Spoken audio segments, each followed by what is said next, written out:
Ada wibu adalah sebuah ungkapan atau sindiran yang menunjukkan bahwa wibu atau orang-orang yang menyukai geek culture secara berlebihan patut untuk dihindari. Tapi sebenarnya apakah hal ini tepat? Terus bagaimana asal-usul kultur wibu? Perkembangannya dari masa ke masa?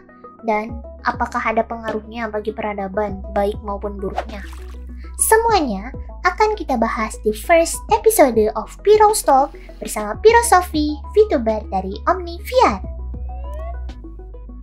Wibu atau wib adalah istilah yang digunakan untuk orang-orang non-Japanese yang terobsesi atau sangat menggemari kultur Jepang, khususnya yang terkait dengan game, manga, atau anime.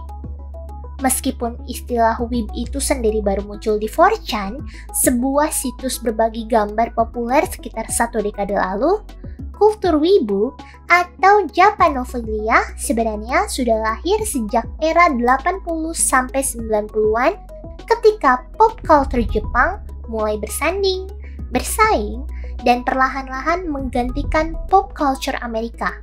Anak-anak yang lahir di era 80 atau 90-an pasti familiar dengan komik Doraemon, Dragon Ball, atau Kung Fu Boy yang bisa dibilang merupakan para pembuka jalan bagi munculnya subkultur wibu di tanah air. Hingga 30 tahun kemudian, kultur wibu ini tidak nampak memudar, melainkan beradaptasi mengikuti perkembangan zaman dan teknologi.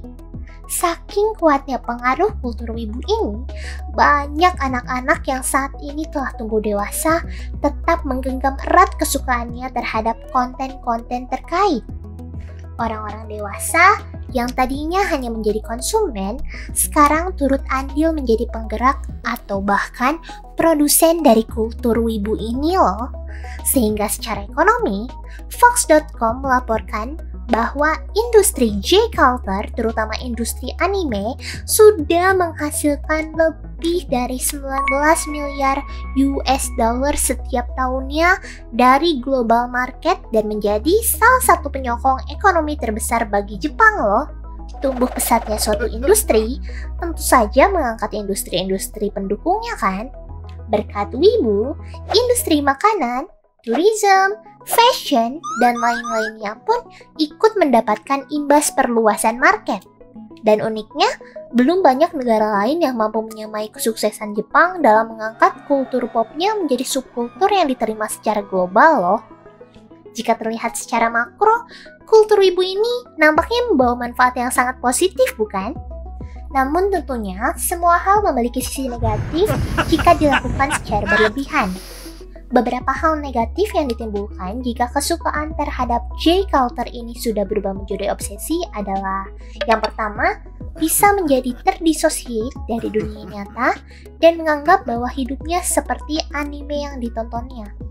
Yang kedua, menelan mentah-mentah kultur baru tanpa memilah yang negatifnya, sehingga menimbulkan benturan budaya dan norma hingga ke level keseharian loh. Dan yang terakhir, menjadi konsumtif, karena hasrat membeli item atau pernak-pernik yang diinginkan. Hingga saat ini, sudah banyak hasil riset yang menunjukkan efek baik maupun buruk dari kegemaran berlebihan atas sesuatu. Terlepas dari hal tersebut, jika kamu termasuk ke dalam kategori wibu, it's okay. Ada hal-hal positif yang kamu punya akibat hal itu loh. Contohnya adalah, kamu sudah menemukan dan mempunyai passion dalam suatu hal.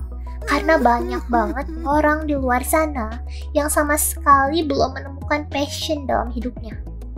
Yang kedua, kamu berani. Kamu berani menjadi beda dari orang lain. Yang ketiga, kamu mempunyai wawasan budaya yang lebih luas dan menghargai budaya yang lain. Dan yang keempat, kamu bisa menambah skill baru.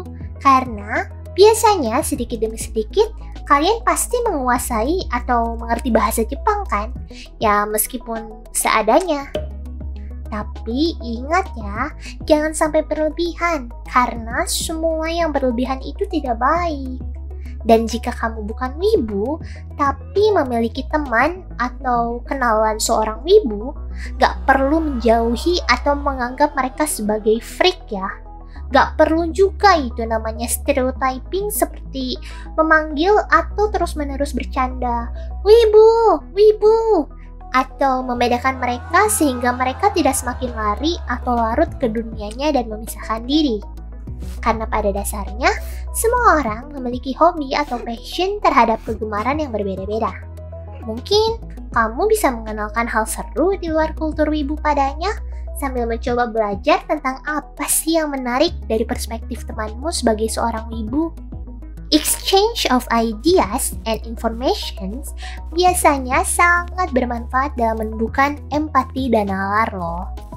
Oke, itu dulu yang dapat Piro ceritakan terkait wibu culture.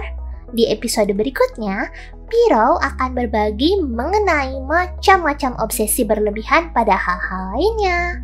Terima kasih sudah mendengarkan dan sampai jumpa.